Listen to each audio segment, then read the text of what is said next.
vamos a leer Hechos 9, 19, 31. Ahí terminamos la vez pasada, ¿cierto? Sí, Señor.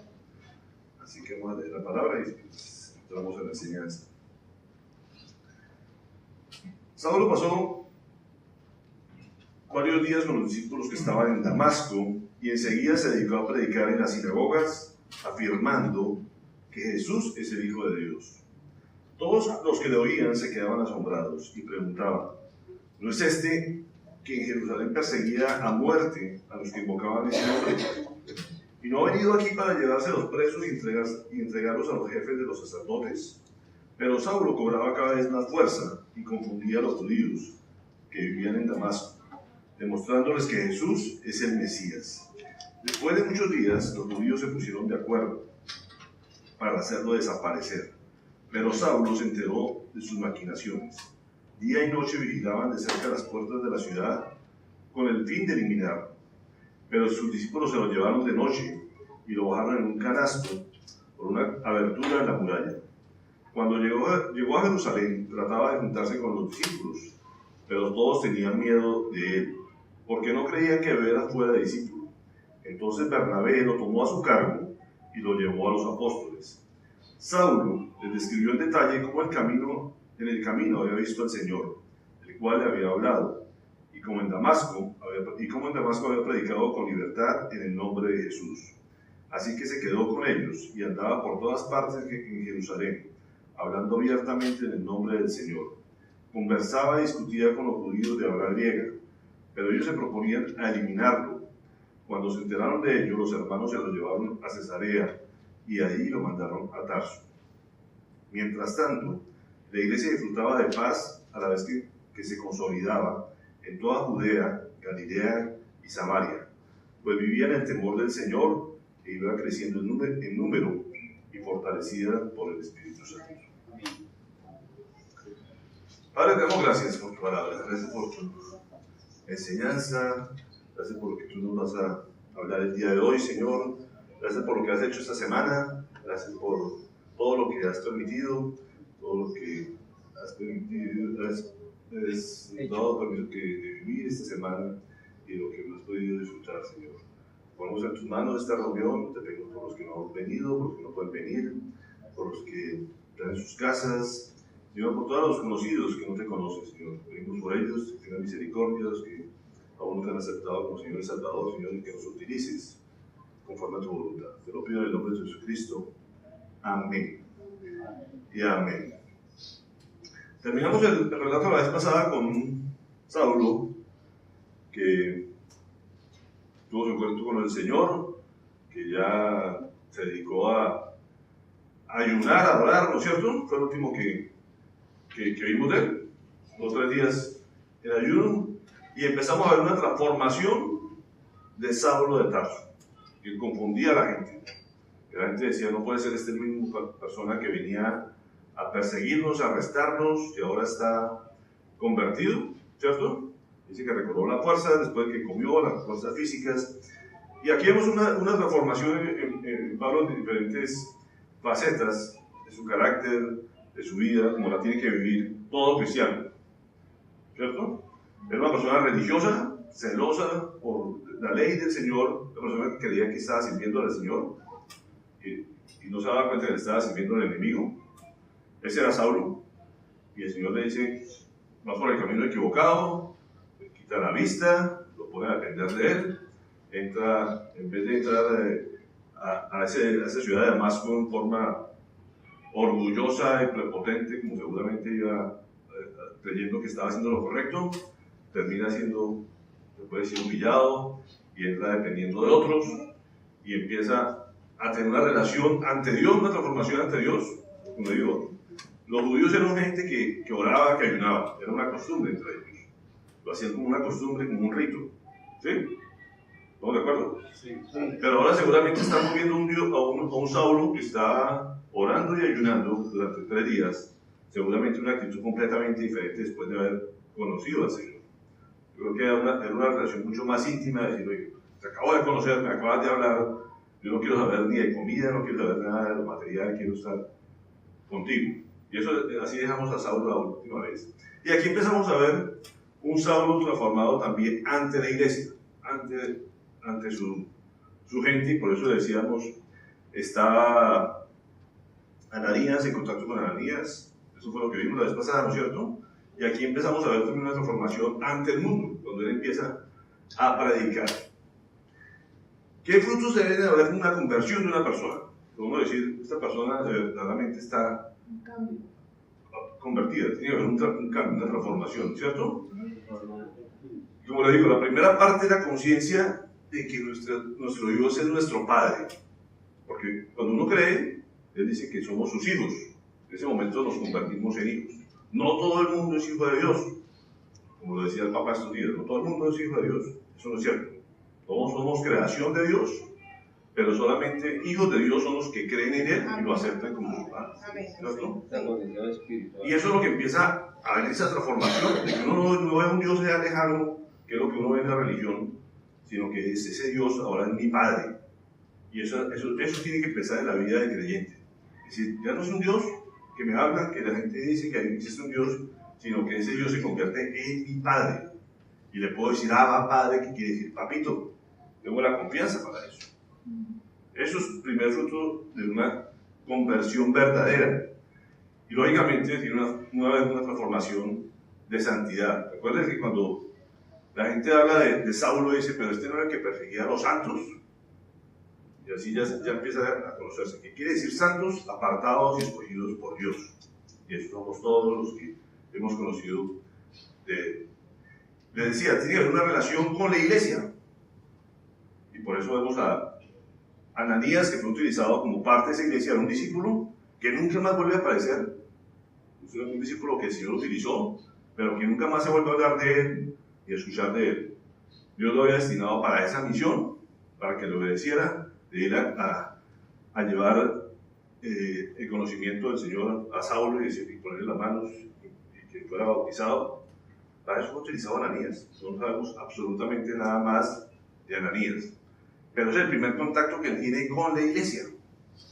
Y por eso le decía, llega Ananías y le dice, hermano Saulo. Cuando él mismo sabía que era un tipo que lo perseguía, era un enemigo de la iglesia. Pero cuando es parte, cuando ya es hijo de Dios, empieza a ver la transformación de decir, ahora él es mi hermano. Entonces hay una relación siempre con Dios y con los hermanos de la iglesia. Y eso es el primer contacto que tiene con la iglesia. ¿Estamos de acuerdo? ¿Sí? Entonces, a ver una transformación, decir, cuál familia, cuál hermano, que alguien venga y lo abrace y le diga, ahora él es mi hermano. Ya empieza a ver algo diferente en eso, en la vida de Saulo. Y aquí también es importante que tengamos claro, uno puede decir, me convertí al Señor, ahora soy hijo de Dios, pero no quiero saber nada de la iglesia. Que a veces pasa. Entonces, no, yo estoy bien con Dios, mi relación con Dios es perfecto, y yo aquí por internet me veo que son los peligros de las grabaciones, que la gente prefiere verlos después por internet, no quiere reunirse con los hermanos de la iglesia. Entonces yo estoy solo y con Dios y perfecto, y se aíslan. Y así mucha gente, y eso no es parte de un verdadero cristiano. Y viene, como le digo, la relación con el mundo. ¿El mundo quiénes eran en ese momento para Saulo? Los propios judíos, lo que él había dejado. ¿Sí o no? Y era un mundo que para ese momento estaba atónito, dice la palabra ahí, ¿sí o no? La gente estaba aterrada.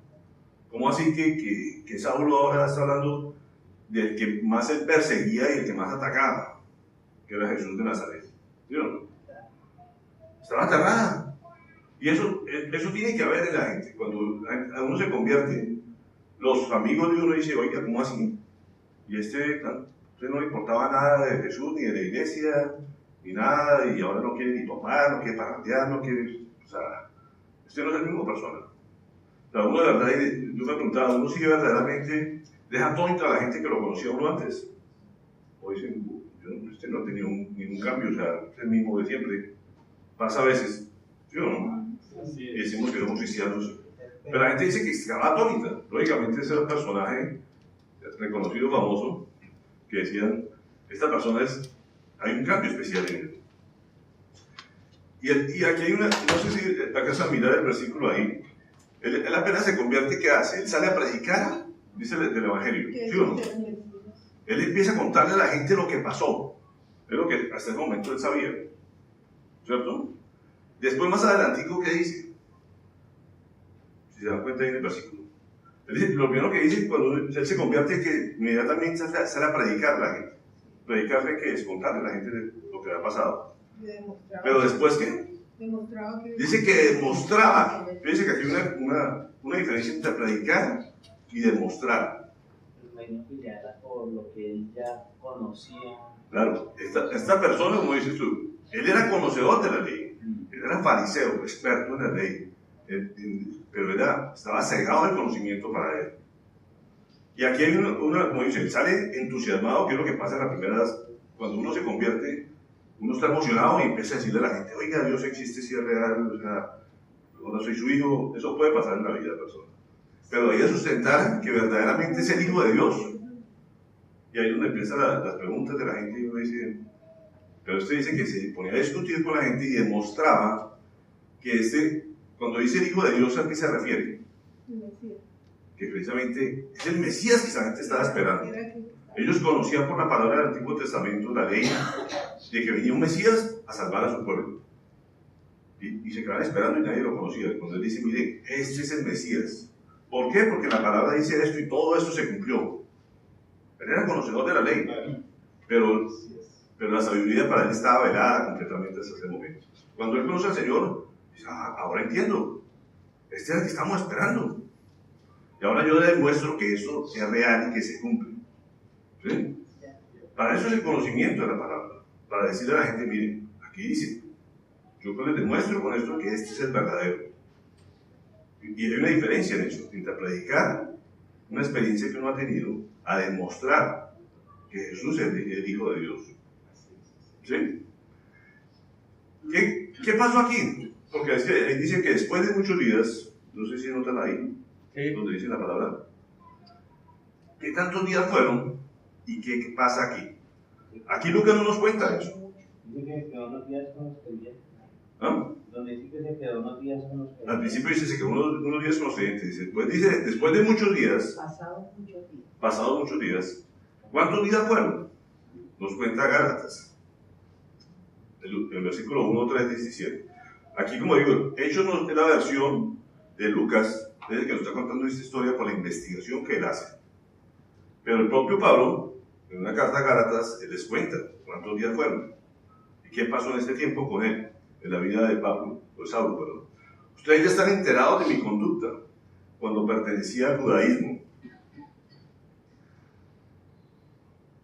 de la furia con que perseguía a la iglesia de Dios, tratando de destruirla. Ese es el testimonio que les está dando. En la práctica del judaísmo yo aventajaba a muchos de mis contemporáneos en mi celo exagerado por las tradiciones de mis antepasados. Sin embargo, Dios me había apartado desde el vientre de mi madre y me llamó por su gracia. Cuando él tuvo a bien revelarme a su Hijo para que yo le predicara ante los gentiles, no consulté a nadie, tampoco subí a Jerusalén a ver a los que eran apóstoles antes que yo, sino que fui de inmediato a Arabia, de donde luego regresé a Damasco. Entonces aquí nos dice, mira, aquí le está contando la historia al pueblo de Gálatas. Le dice, mire, yo perseguí a la iglesia, yo era celoso, yo era de los judíos, de los buenos, de los aventajados. Pero por la gracia de Dios Él me escogió. O sea, y eso está diciendo, me volvió santo, me apartado por su gracia, lo que está diciendo, y me reveló a su Hijo. Ahora entiendo quién es el Hijo. Y después yo me fui a Arabia. ¿Saben qué es Arabia, no? Sí. El desierto. Es una historia que uno a veces se le pasa por alto, de que uno dice, oye, este salió con el ímpetu, con la emoción de compartir el Señor. Pero en ese momento, en un lapso de tiempo, que fueron muchos días, y Pablo nos dice, fueron 3 años, que Pablo se fue al desierto. Yo me dice, oye, ¿por qué se va al desierto una persona conocedora de que Dios? Uno que se puede imaginar que pasó en estos 3 años, la Biblia no lo dice, no lo deja en la imaginación. Pero yo pienso que en 3 años que el Señor lo aparta y lo manda al desierto, pero muchas veces le dice, mire, baje la emoción y prepárese. Los discípulos fueron 3 años andando con Jesús, conociéndose. Es probable que se haya agarrado todos sus pergaminos, sus rollos, y se los llevó para el desierto y dice, bueno, a tratar de entender más qué fue lo que pasó aquí. Es probable. O sea, ha ido a orar, o sea, no sabemos exactamente qué pasó esos 3 años. Pero el Señor le dice, o sea, uno dice, quiero servir al Señor, quiero contarle a la gente, y el Señor le dice, pero un momentito. Primero, es que estuvo permitido con Dios, orando, ayunando. Lo más probable, o sea, mire, los pasos por el desierto habitualmente es para formación. El pueblo judío tuvo 40 años en el desierto porque no comprendía y no entendía. Pero uno ve que todos los siervos de Dios los hace pasar un tiempo por el desierto. No es agradable el desierto, pero el desierto tiene una característica que a veces sus condiciones difíciles y el silencio que hay en el desierto le permite a uno tener solamente la vista mirada hacia el cielo. Es probable que haya pasado esto con Saulo. Estuvo apartado 3 años, formándose, seguramente estudiando. Muchos dicen, no, estuvo en una comunión con Dios y Dios le estuvo enseñando todo lo que tenía que decir. No podemos olvidar que Pablo fue el que hizo la tercera parte del Nuevo Testamento. Los escritos de Pablo es lo que tenemos, la herencia que Dios nos ha dado a través de Pablo. Y para eso seguramente tuvo o sea, nadie más, ningún otro personaje la tenía tan clara como Pablo. Y eso era por lo que él ya era, porque ya conocía la Escritura. Pero aparte era que Dios le diera la revelación de lo que había dicho en toda la Escritura. Y le pusiera las cosas claras, porque él viene a clarificar cosas a los mismos apóstoles. Entonces, igual, tuvo un tiempo de formación en esos 3 años que el Señor lo llevó al desierto. Y después nos dice, bueno, regresa a Damasco. ¿Y cuál es la reacción en ese momento de los judíos? Dice la palabra ahí. O sea, a su misma gente donde él había crecido, con los que él se había formado, y decía, esta gente ahora se enloqueció. O sea, ¿cómo así? Y él decía, aparte que venía a demostrarles con la palabra, que les viene a hablar con la verdad y a clarificarles las cosas. Uno dice, oiga, estos tipos en vez de decir, oiga, gracias, Saulo, por mostrarnos la verdad. Lo que hace la religión, porque están convencidas y enseguecidas de que están haciendo bien, dicen, nos tienen que eliminar. ¿Hasta dónde llega el fanatismo religioso? Que se enseguecen, no quieren ver la verdad, a pesar de las evidencias. Dicen, mejor, eliminémoslo. Oye, uno dice, ¿cómo puede llegar una religión a buscar matar a alguien? Simplemente porque no está de acuerdo con lo que está diciendo. Pero eso es lo que provoca la religión. Llega una ceguera y pasa en la actualidad. Si uno le habla a alguien que es completamente religioso, y hablo de cualquier religión, ¿sí? Y dice, no hay que hablar de esos temas, o sea, pero es que mire, las evidencias están aquí, la palabra dice esto. Eso no, o sea, o se sale o se va, o sea, o lo oye. ¿Sí o no pasa eso en la actualidad? Sí. Siempre ha pasado eso. Y después dice, pero sus discípulos. ¿Los discípulos de quién? De Pablo. De Pablo. Aquí él nos muestra que ya tenía discípulos. Gente que lo seguía a él, que él había formado seguramente, que estaba, no sabemos si estuvieron con él en el desierto también, pero era una persona que ya lo seguían. Era una persona de influencia, influenciaba a otras personas. ¿Pero? Porque eran los discípulos de él. ¿Antes qué tenían?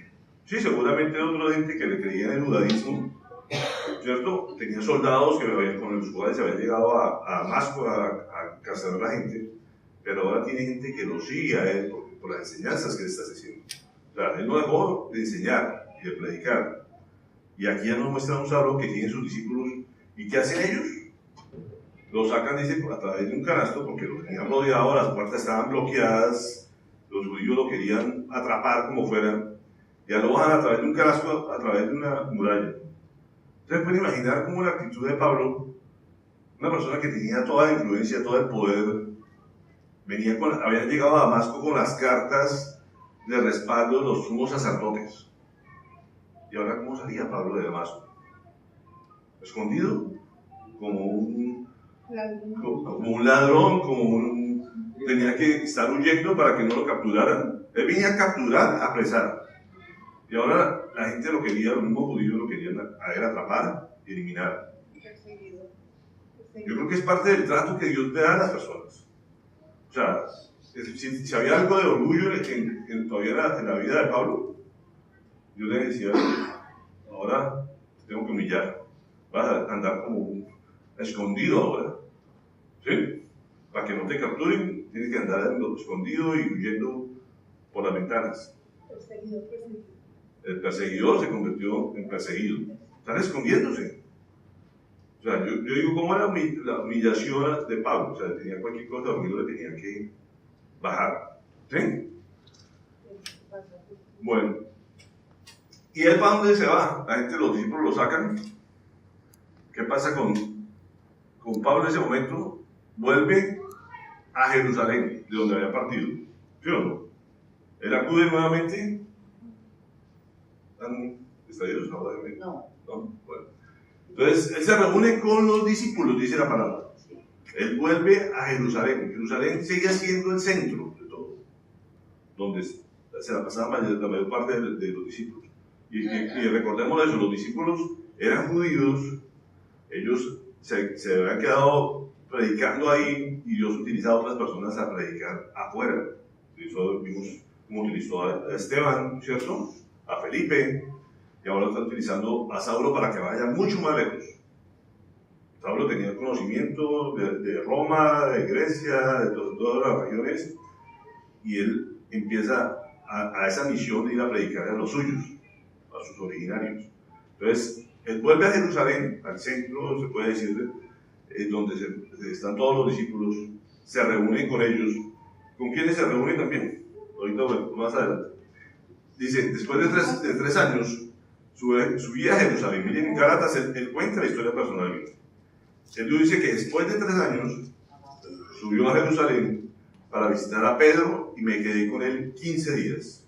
Físicamente él va y se encuentra con Pedro en Jerusalén. No vi a ningún otro de los apóstoles, dice.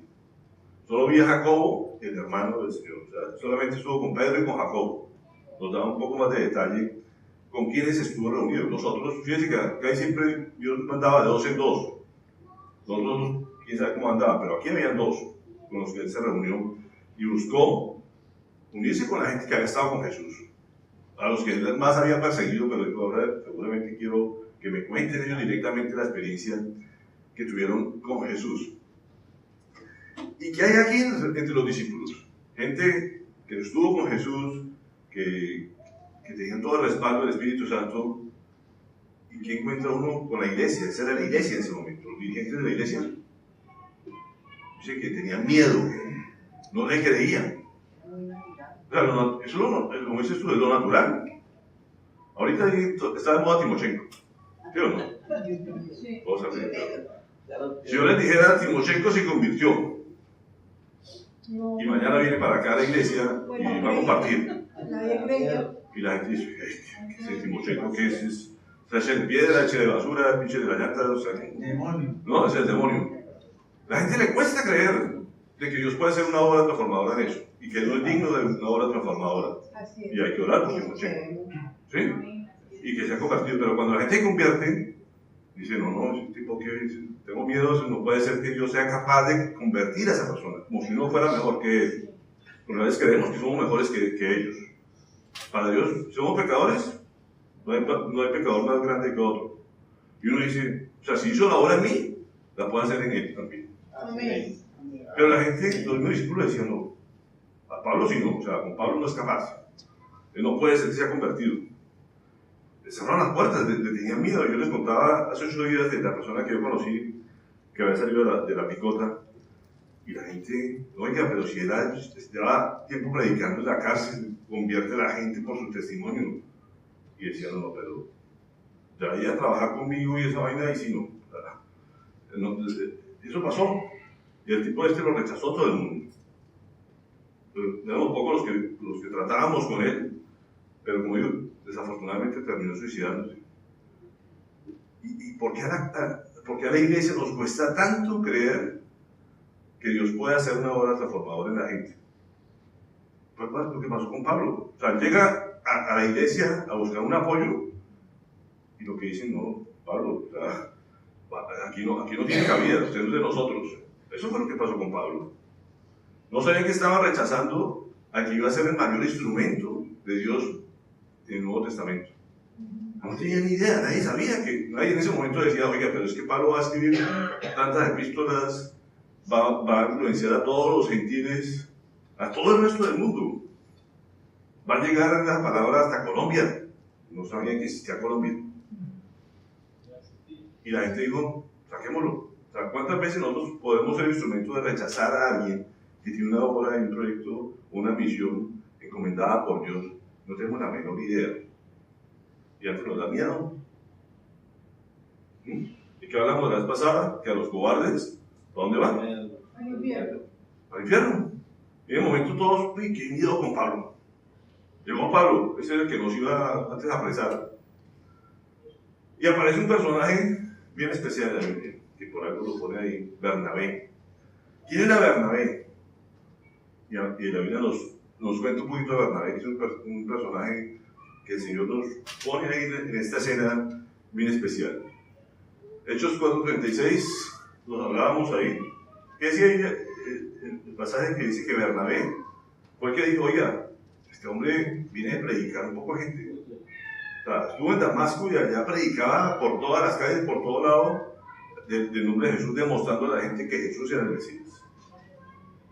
O sea, tiene que ser convertido, tiene que ser de los nuestros. ¿Cierto? Así es. ¿Quién era Bernabé? Dice, ya habíamos hablado en Hechos 4, decía José, un levita natural de Chipre. José, decía José, que aquí los apóstoles se llamaban Bernabé, o lo apodaban así. ¿Por qué lo apodaban Bernabé?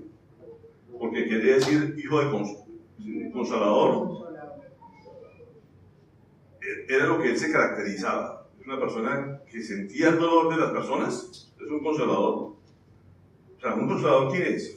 El que siente el dolor por las otras personas y dice, venga, yo quiero ayudarte, no quiero que te duele. Es un consolador. Yo no veo a alguien tumbado y dice, oiga, venga, quiero levantarte. ¿Sí o no? Que cuando alguien tiene tristeza, él dice, yo comparto tu tristeza, te pongo en un nivel tuyo. Ese era Bernabé. Y él ve que a Saulo lo rechazan, y dice, ¿cómo así? Venga, yo me uno a esta causa. O sea, quiero ayudarlo. Ese es Bernabé. Dice que vendió un terreno que poseía, y eso lo hablamos en ese momento de cómo compartir los bienes. Llevó el dinero y lo puso a disposición de los apóstoles. Una característica de Bernabé. O sea, él tenía un terreno, y yo estoy convencido de la obra, y lo que tengo lo doy a la obra. Y en ese momento lo estudiamos desde ese punto de vista. No le importaba despojarse de las cosas con tal de ayudar a una causa. ¿Sí? Esa es una característica de Bernabé. ¿Qué nos dice más de Bernabé? En 1 Corintios 9:6 dice, o es que solo Bernabé y yo, está hablando Pablo, estamos obligados a ganar la vida con otros trabajos. ¿Por qué dice Pablo esto? Fíjense que pasamos un tiempo futuro. Este Bernabé después empieza a andar con Pablo, se convierte en la llave de Pablo, la llavería de él. ¿Sí? El que lo había ayudado a presentarlo ante los discípulos, el hombre siguió con él. Y ellos dicen que trabajaban para poderse mantener al día. Es un reclamo que le está haciendo a los demás apóstoles. Dice, ¿acaso no tengo derecho a vivir también el ministerio? Porque empezaron todo el tiempo eran las guerras y los chismes y los pleitos, y le sacaban en cara y lo criticaban a Pablo. Y una de las cosas era por el dinero. Y él dice, mire, nosotros con Bernabé no hemos hecho sino trabajar. Ese que vendió el terreno para ayudarnos en los inicios, ahora trabaja conmigo a la par para mantenernos, para poder predicar el evangelio. O sea, vemos a un Bernabé que no solamente se conformó con echarle la mano, sino que dijo, yo aquí para adelante sigo contigo y vamos a hacer la obra juntos. ¿Sí? Y no importa si nos toca echarnos lo que sea al hombro y trabajar con tal de mantenernos, pero nuestra misión es compartir el Señor. Ese es Bernabé, un personaje bien especial que el Señor nos pone en este mensaje. En Hechos 11:24 nos habla de él también, dice, pues era un hombre bueno, lleno del Espíritu Santo y de fe. Un gran número de personas aceptó al Señor. Una persona buena, pero sobre todo, como dice, era el Espíritu Santo el que lo llevaba a hacer todas estas cosas. Una persona que se dejaba usar por el Espíritu Santo. Bernabé. Entonces, era un Espíritu Santo humano, ¿verdad? Era un consolador. ¿Cuál es una de las misiones especiales del Espíritu Santo? Consolar. ¿Sí? Por eso era una persona llena del Espíritu Santo. votan los muchachos. Entonces, la verdadera conversión da como resultado un ingreso a la iglesia. Uno dice, sí, la persona tiene que, si se convierte y cree en el Señor, no puede tener una relación solamente individual con el Señor, sino que tiene que tener una relación colectiva también con los demás. Y tiene que involucrarse a una iglesia, a un grupo de personas que crean igual. No hay forma de crecer solo, espiritualmente. Eso lo tenemos que tener claro. Por eso nos dice siempre, reúnanse. Nos dice la palabra muchas veces, congréguense. No es verdad que uno pueda crecer espiritualmente aislado de todo el mundo. Necesitamos el roce de las personas. Eso es lo que nos fortalece cada día y nos ayuda. Juego con juego. ¿Sí? Pero, ahí viene la otra parte. La iglesia debe recibir a los que están convertidos. Y a veces nos olvida eso. Nos cuesta recibir a la gente que no ve uno que era como el mismo, a veces de la raza, de la misma condición económica de uno. ¿Sí? Nos creemos mejor. Porque decimos, sí, nosotros somos ya de otra clase, somos de mejor familia. Ahora somos de mejor familia y con eso no me junto. Y a pesar de, como digo, el testimonio de la gente, uno les pone a veces trabas. ¿Sí? Y como digo, hay dos personajes en este capítulo 9 que el Señor, creo que son los personajes centrales de esta obra, aparte de Saulo, lógicamente. Pero estamos mencionando a Ananías y Bernabé. Y ambos están en plural. Necesitamos en la iglesia a Ananías y Bernabé que acepten a la gente que viene de afuera como convertidos. Y no que miremos como una amenaza, como un rechazo, que es lo que muchas veces hacemos. ¿Sí o no? Sí. A ponerle prevenciones a la gente. ¿Será que sí está convertido? ¿Será que no? El Señor dice, hombre, recíbalo como hermanos. Todos estamos en un proceso. ¿Sí? No es que seamos unos mejores que otros. Estamos todos en un proceso. Y seguramente unos caen y otros se levantan, pero necesitamos esa gente en este proceso. Los juzgamos y eso es una labor solo del Señor. Nosotros tendemos a juzgar, a analizar la gente y decir, si es así, no sé aquí, y pensamos, ¿será que sí, será que no? Eso solamente el corazón del hombre lo sabe Dios. Amén. Eso es función de Él. Nuestra función es abrazarlos y decirle, hermano, y eres parte de la familia de Dios. Eso, y necesitamos gente como Ananías y Bernabé. ¿Cuál es la nueva misión de Pablo? Y a veces se nos pasa por alto eso, lo que el Espíritu Santo le dijo a Pablo que hiciera. Porque él sale emocionado a hablar de él, pero a veces se nos olvida cuando él le dice, vas a padecer. Y unas cosas que el Espíritu Santo le dice, tú vas a ser siervo y vas a ser testigo. ¿Sí? Mío. Y ese testigo tiene unas implicaciones serias. Hechos 26, vamos adelante, acuérdense que habíamos hablado que esa conversión de Pablo, esa narración, tiene 3 narraciones dentro de Hechos. Es tan trascendente la vida de Pablo y que Lucas la menciona 3 veces en el libro de Hechos. Una de esas está en Hechos 26 y dice, ahora ponte en pie y escúchame. Entonces cuando estaba en el suelo tirado, ¿sí? El Señor le va a hablar y dice, póngase de pie y me escucha. Me he aparecido a ti con el fin de designarte siervo y testigo de lo que has visto y de lo que te voy a revelar.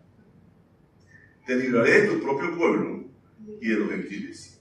Te envío a estos para que les abras los ojos y se conviertan de las tinieblas a la luz y del poder de Satanás a Dios, a fin de que por la fe en mí reciban el perdón de los pecados y la herencia entre los santificados. Hemos hablado de ser siervo de Dios. ¿Qué es ser siervo? Ser esclavo de Dios.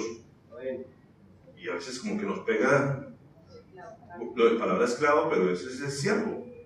Nosotros pasamos de ser esclavos de Satanás a ser esclavos de Dios. Y es mejor ser esclavos del Señor. Pero qué rico ser esclavo de un amo de estos tan especial que nos suple, que nos cuida, que nos provee de todo. Cuando uno dice que yo quiero ser libre, yo quiero hacer lo que se me dé la gana y atengan a sus consecuencias. Pero el Señor nos dice, ustedes son mis siervos, ustedes deben ser mis esclavos. ¿Y qué es esclavo? Sométase a mi voluntad.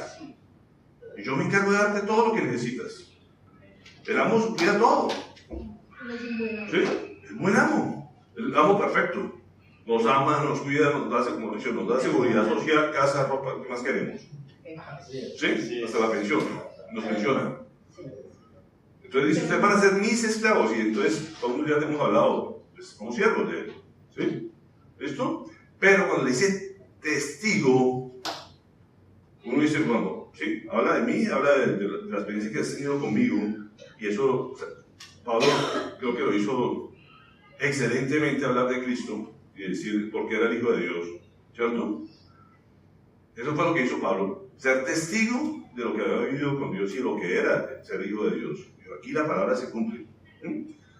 Y hablábamos de eso de que aquí creo que se me saltó este versículo que estaba buscando antes cuando hablaba del Consolador. Cuando venga el Consolador que yo les enviaré de parte del Padre, el Espíritu de verdad que procede del Padre, Él testificará acerca de mí. Y hablaba precisamente, mire, Él es el Consolador, así como era Bernabé, pero el Espíritu es el que nos pone a testificar del Señor. La función principal del Espíritu Santo es ser consolador de la gente, curarle las heridas, pero al mismo tiempo es hablar ¿de quién? Del Hijo de Dios. ¿Sí o no? Si nosotros hablamos de Dios, porque el Espíritu de nosotros, de Santo, mora en nosotros. Por eso Jesús también le decía, si me habéis visto a mí, habéis visto al Padre. Lógicamente, o sea, esa es la relación que hay. El Espíritu Santo nos llena, nos convence de la verdad y nos pone a testificar de Él, a hablar de Jesús. Es el que nos da el poder para hablar, que nos quita la pena. Esa es función del Espíritu Santo, aparte de consolar. Pero una de las cosas que nunca se nos debe olvidar es el que dice testificará. ¿De qué? Acerca de mí. Es decir, el Espíritu Santo habla de Jesús. Porque el que conoce a Jesús, como decía Javier, conoce al Padre. Ese es el mecanismo para conocerlo. Es muy difícil llegar a conocer al Padre. No tenemos, Padre es otra dimensión mucho más grande. Nuestra mente no alcanza a eso. Pero por eso el Señor mandó a su Hijo para que lo conociéramos a través de Él. Cuando hablamos del Hijo de Dios, no es que sea inferior a Dios, perdón. Cuando se habla de Hijo de Dios es que es la misma esencia del Padre, tiene la misma naturaleza del Padre. ¿Sí? Entonces dice ustedes, ahí les muestra una esencia de lo que soy yo, es mi naturaleza. Y si lo conocen a Él y hablan de Él, están hablando del Padre también. Entonces la función del Espíritu Santo es esa. Pero cuando uno habla de testigo, en el griego original, es la palabra martis. ¿A quién le suena martis? A mártir. ¿Y qué es un mártir? Que muere por una causa. Que muere por una causa. ¿Sí? Pero que sufre por una causa. Y a veces decimos, la vida cristiana no es para, como decía, sacar los problemas. Todo lo contrario. Y Pablo es un ejemplo de eso. Dijo, vas a sufrir a causa de mi nombre. ¿Sí o no? Una persona que supone que en el mundo lo tenía todo. Conocimiento, riqueza, poder, privilegios, autoridad. Y ahora sale con una rata escondiéndose para que no lo capturen. Perdió todas sus posesiones. Todo eso era perdido. Lo dijo muchas veces. Todo lo entregué y ahora lo vemos a un Pablo trabajando, luchando, apedreado. De hecho, vamos a hablar mucho de Pablo al final. Aquí vamos a hacer una pausa con Pablo en este capítulo y empezamos a hablar de Pedro, empieza a hablar de la Biblia de Pedro, pero después vuelve a aparecer Pablo contando todas sus odiseas, cuando él vivió una vida tranquilo, y aquí para adelante uno lo ve naufragando, apedreado, como digo, perseguido, escondiéndose en la cárcel. Tiene que sufrir un martirio en eso. Todo por la causa. Todo por la causa de Cristo. Entonces, hoy vemos cómo lo lleva el Señor y cómo lo escogen, pero aquí para adelante vemos las consecuencias de conocer al Señor. Y a veces se nos olvida eso. ¿Trae consecuencias? Claro. Por eso dicen, el testimonio implica una parte que es ser valiente. Como decía, los cobardes se van para el infierno. Y Dios busca gente valiente, que esté dispuesto a entregar su vida por Él. Y tiene un costo alto de rechazo, de persecuciones, de críticas. O sea, le hablaba a los mismos judíos que se habían quedado con él y decían que Pablo, o sea, y él decía, pero es que mire, les demuestro que él es el Mesías que estamos esperando. ¿Sí o no? Y aún hasta la vida, pues. Y no sé si se dan cuenta ahí que les habla, dice, demostraba quién es el Cristo, no quién era el Cristo. Lo habla en tiempo presente. Dice, mire, él está vivo. Yo lo vi, hablé con él. ¿Sí? No está muerto, yo le creo y por eso estoy dispuesto a dar mi vida por eso. Porque a veces creemos que eso es algo de la historia, que eso ya murió y que ya pasó. Y él está diciendo, no, Señor, Jesucristo está vivo. Amén. Y eso es lo que yo testifico y hablo de él, porque el Espíritu Santo me da la mentira y la certeza de que estoy diciendo verdad. Y yo por la verdad muero. Como les decía, para la iglesia y para el mundo secular, y uno de los mayores testimonios de la historia es la conversión de Pablo. Por eso habla tanto de esto. Porque la gente decía, no puede ser que Pablo, que perseguía, que atacaba, que mataba gente, ahora esté dejando todo para pasarse al otro lado, de ser el perseguido de él. ¿Sí? O sea, es un testimonio real. Y yo creo que eso es lo que la gente necesita ver de parte nuestra también. Decir, ay, no, sí, la vida cristiana es rica y ahora sí todo me va a ir bien. Y se acomoda uno a eso, ¿sí o no? Sí. Pero cuando dice, no, es que yo estoy dispuesto a cueste lo que cueste, te dice, oiga, esto sí es una conversión, una transformación real. Mira lo que dice Hechos 9:29, dice, conversaba y discutía con los judíos de habla griega. Él se va a Jerusalén, donde estaba el Sanedrín, donde estaban los sumos sacerdotes, el sumo sacerdote, estaba toda la plana mayor de los judíos. Y él se necesita valentía para ir a enfrentarlos a ellos. Él había pertenecido a ellos y ahora les iba a cambiar toda su forma de pensar. Por eso necesita coraje, necesita valentía. ¿Sí o no? Dice que a los que hablaban griego, pues él tenía facilidad de hablar griego también. Y dice, lo único que se proponían era eliminarlo. O sea, ¿cómo es posible, como decía yo, que alguien con la razón, con explicaciones razonables de una persona que quiere mostrar la verdad, y en vez de aceptar la verdad, me aferro, ¿sí?, a mi desconocimiento, a mi ignorancia, y prefiero eliminar a quien me está hablando la verdad? Uno como que no esperaría eso. Yo digo, qué frustración de Pablo, porque nos pasa a nosotros. Uno se frustra con la gente cuando le dice, oiga, pero es que aquí está la verdad, mire, tengo testimonios, tengo evidencias de que esto es verdad. Y dice, a mí no me importa 5 lo que usted diga. Yo sigo creyendo lo que yo quiero creer. Y si no estoy de acuerdo, si te puedo eliminar, te elimino. Eso es una sensación de frustración que uno dice, ¿qué hago? ¿Sí? Y si yo tengo la verdad y tener que salir escondiéndome como rata, ¿sí o no? Sí. Eso es un trato que el Señor le da, porque uno dice, ay, qué rico, pues ya tengo conocimiento, la experiencia, yo comparto, todo el mundo me va a creer. ¿Sí? Y de pronto se encuentra que no. Yo digo que ¿cómo habrá reaccionado uno si yo fuera Pablo? ¿Se frustra uno? ¿Se decepciona?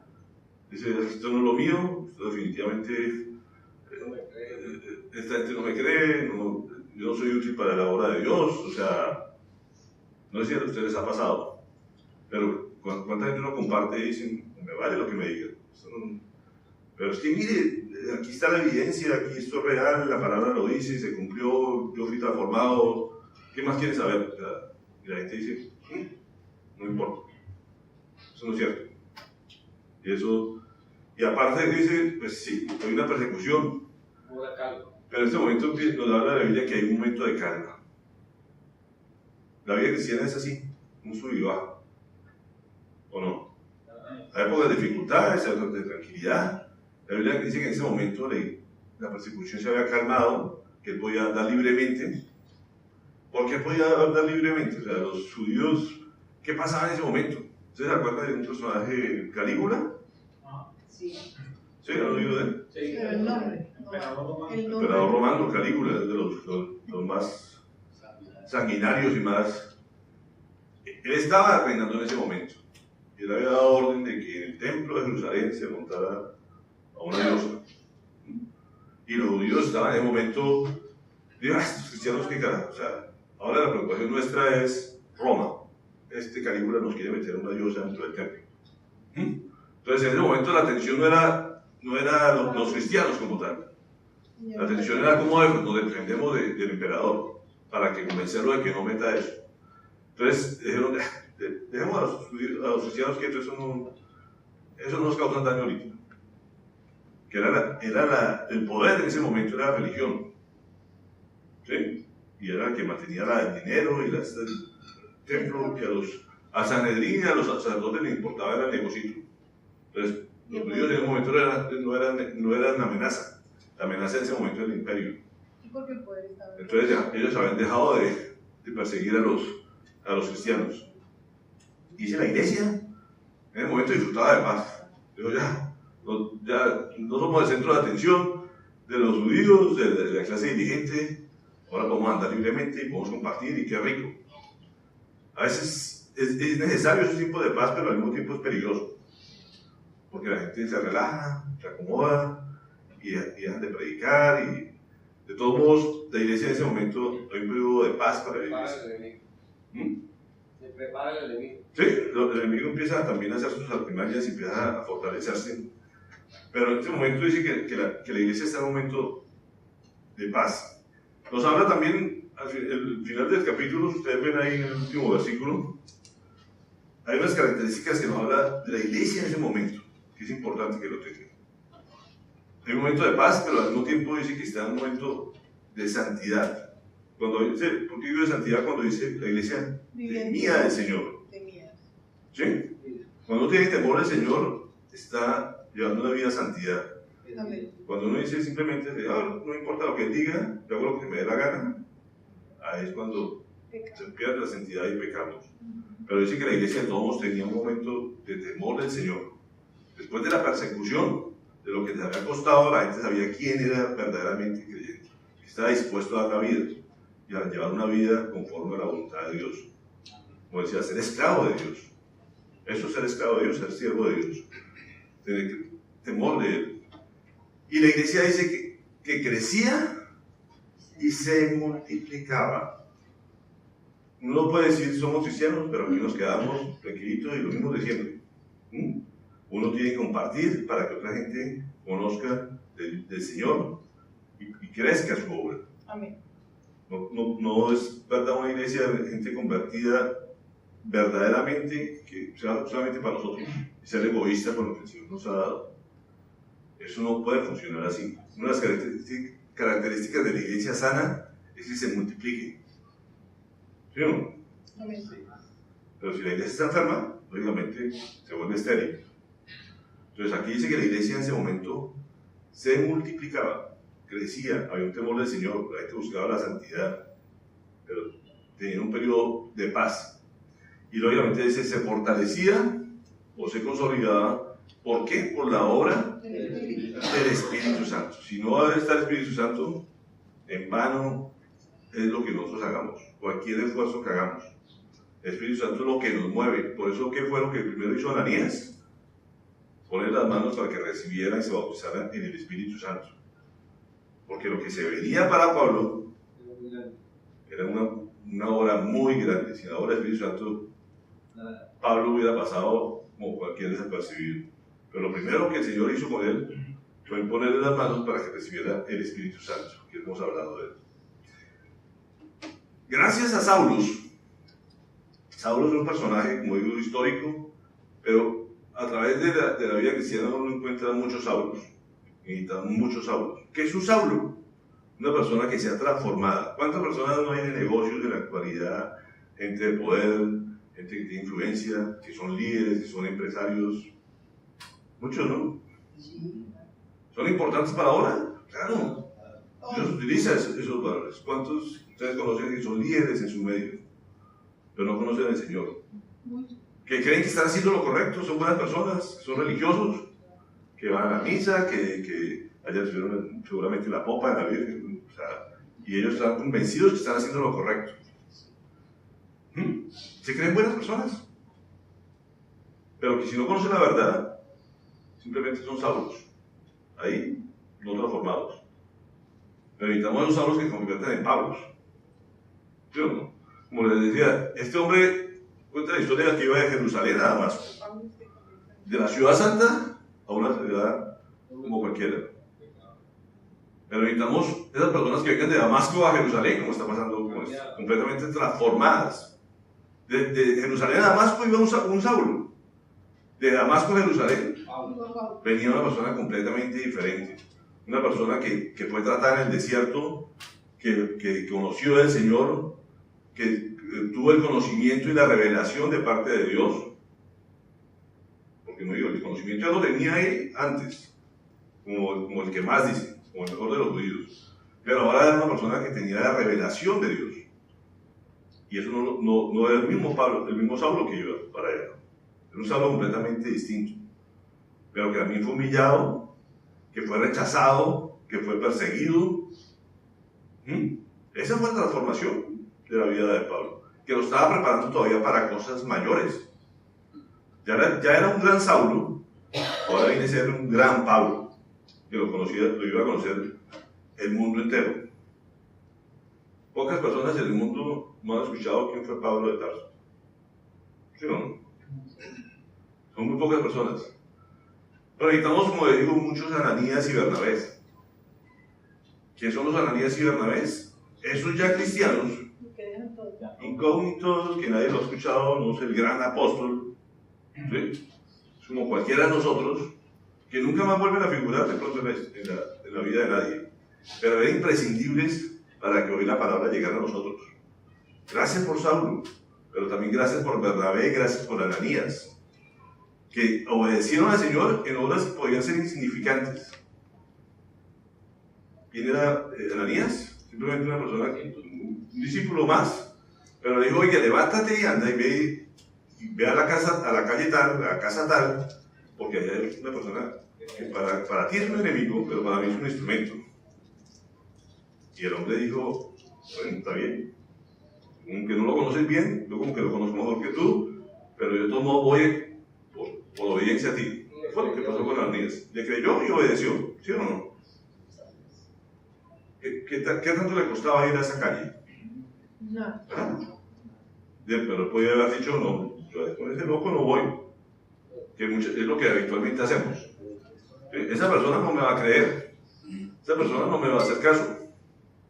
¿Sí? De hecho, él temió porque le dijo: no temas. Sí, claro, él era cobarde, pero de todos modos al final acabó obedeció. Si él no hubiera ido, de pronto hubiera cambiado la historia. ¿Sí? No lo hubiera bautizado en el Espíritu Santo, no hubiera hecho su obra, hubiera tenido que buscar a otro. Pero él obedeció. Bernabé también era un discípulo más, buen hombre bueno, pero que si él no hace la función de consolarlo y andar con él, pues Pablo seguramente dice: no, pues no me rechazan, me tiro la toalla. Fue un apoyo para Pablo. Y como digo, este hombre no sabía quién iba a ser Pablo. Simplemente era decir: oye, este tuvo su pasado, pero hay que creerle, porque si sus frutos se notan. Y habló con Pedro seguramente y con otros discípulos y dice: venga, este es de los nuestros, echémosle la mano.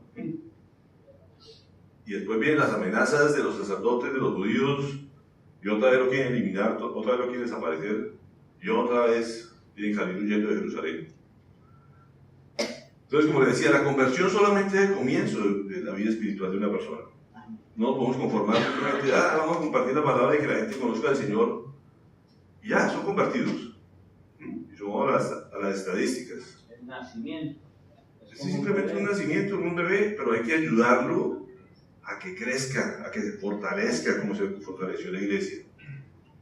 Y para eso se necesitan Ananías y Bernabés, para poderlos mantener y alimentar de forma adecuada, apoyándonos unos a otros.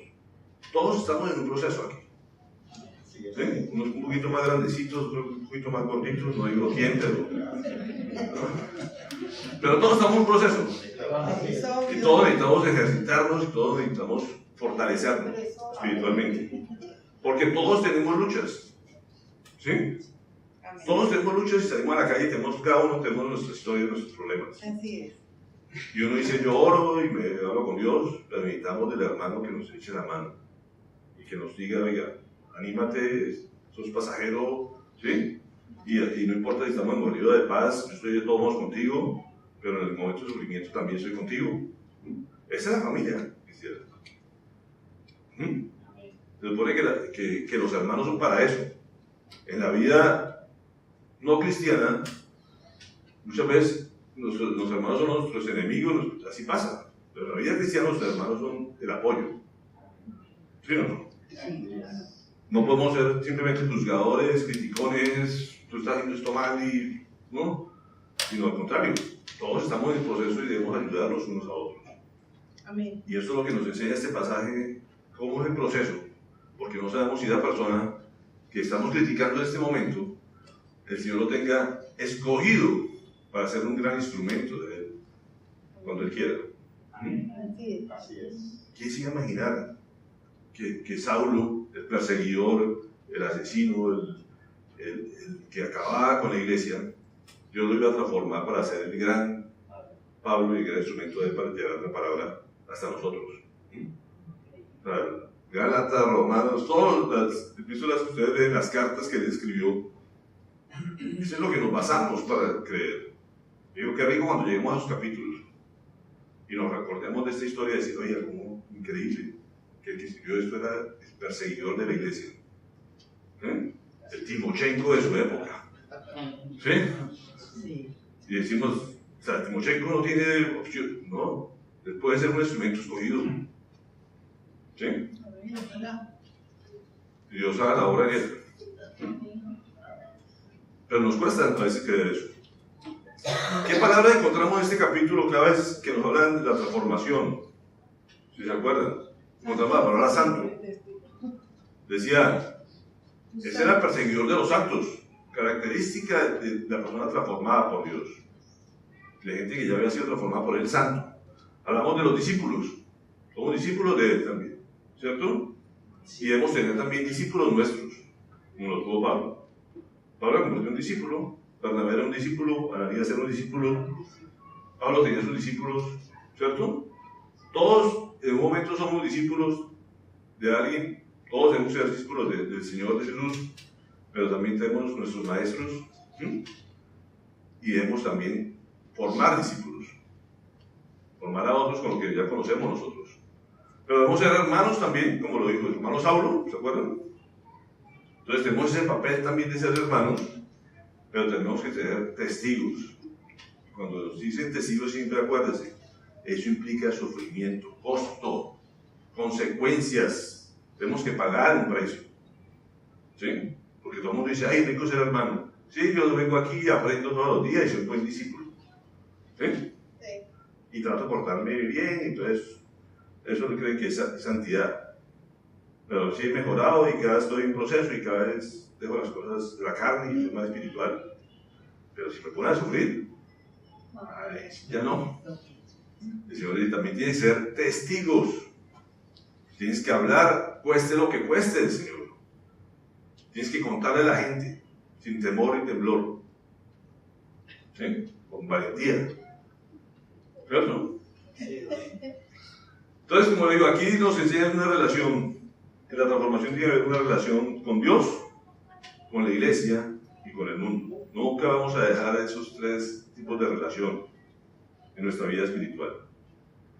Tenemos una relación con el Padre, que eso se da con intimidad con Él, en oración, en ayuno, como lo hizo Pablo, para que nos fortalezca. También importante la comidita física, como lo hizo Él. Pero tenemos que tener una relación con Dios, con nuestro Padre. Una relación con su iglesia, con los hermanos, pero no podemos alejarnos del mundo. Tenemos que irles a hablar, tenemos que testificar de Él. Eso es lo que nos enseña este capítulo. ¿Tienen preguntas, inquietudes hasta acá? ¿Están dispuestos a ser testigos? ¿Dispuestos a ser hermanos? ¿Dispuestos a ser discípulos? ¿A ser escogidos por Dios? Qué rico ser escogido por Dios. Qué rico ser apartado y que por su gracia estemos hoy aquí. Qué rico la comunión aquí entre los hermanos. Que nos disfrutemos unos a otros. Pero hacia afuera tenemos que ir a testificar lo que hemos aprendido. No solamente conformarnos con el discípulo y aquí me quedo y me alimento y aumento en el conocimiento. Pablo era una persona con conocimiento, pero necesitaba la revelación del Espíritu Santo, el poder del Espíritu Santo, la valentía que le da el Espíritu Santo para ir a testificar. Cueste lo que cueste, como decíamos. Están los compañeros de trabajo, están nuestros vecinos, están nuestros familiares, que si usted no les habla, se va para el infierno. No hay más caminos. No importa su pasado, no importa lo que usted haya hecho, no tiene que avergonzarse, ¿verdad? Usted ha sido una persona transformada. Así lo critiquen, así la gente le juzgue por lo que usted era antes, no importa. ¿Sabe cuánta gente le dijo a Pablo, usted vino a hablar de Cristo? Usted ayudó a matar a Esteban, usted nos mató a nosotros, la iglesia le podía, todo el mundo podía rechazar. ¿Sí? Pero es que mi función era hablar de Cristo, fue lo que Cristo me mandó a hacer. Y él hizo una obra en mí. Y siempre el testimonio de él era cristocéntrico. Él sí contaba lo que le había pasado, su transformación, el proceso, donde cómo habló con Dios. Pero el mensaje de Pablo siempre es hablando de Cristo. Cristo le dijo, usted va a hablar de mí. Y a veces se nos olvida eso. Pues su testimonio es hablar de Cristo. Amén. De que es el Hijo de Dios, que vino a la tierra, que murió, que resucitó, que dio la vida por mí, porque soy pecador. Es el mensaje que nos manda a hablar. Y es lo que tenemos que hacer, no más. Sí, importante, como digo, tiempo de entrenamiento, tiempo de preparación, tiempo en el desierto, de comunión con Dios, de estar a veces solo. Todo tiene su proceso. Ahorita vamos a ver, como digo, vamos a saltar a la historia de Pedro, porque aquí sale de Jerusalén, se va otra vez a su tierra, donde habitualmente nadie es profeta en su propia tierra, habitualmente pasa eso. El Señor se lo vuelve a llevar a Tarso, y vamos a durar 10 años de la vida de Pablo, que no aparece ni hace nada. Y uno dice, oiga, pero es el gran Pablo, pero Dios a veces le dice, te quedas quieto, y primera, como dicen, 10 años va a estar Pablo desaparecido del mapa. Y en esos capítulos vamos a hablar de otros, de Pedro, de lo que pasa con otra gente, cómo el Señor va haciendo el proceso en otras personas. Pero durante 10 años el Señor dijo, Pablo, quieto. Y uno diría, pero 10 años desperdiciados, 10 años perdidos de la obra de esto. Y una de las cosas que el Señor enseña en la obra es que no depende de nosotros su obra, depende de Él. Uno siempre tiene que someterse a Él. Si Él dice quieto aquí, quieto. Te va a reposo, a reposo. Te va al desierto, a reposo. Levántate y anda y habla, levántate y anda y habla. Eso es someterse a la voluntad de Dios y decir, la obra es tuya. Pero ante todo la obediencia al Padre, no creer que la obra depende de nosotros y que si hoy yo no estoy, esto se acaba, ¿no? O sea, la obra de Dios sigue utilizando a unos, a otros, conforme a su voluntad. ¿Amén? Amén. Preguntas, inquietudes, comentarios, aportes.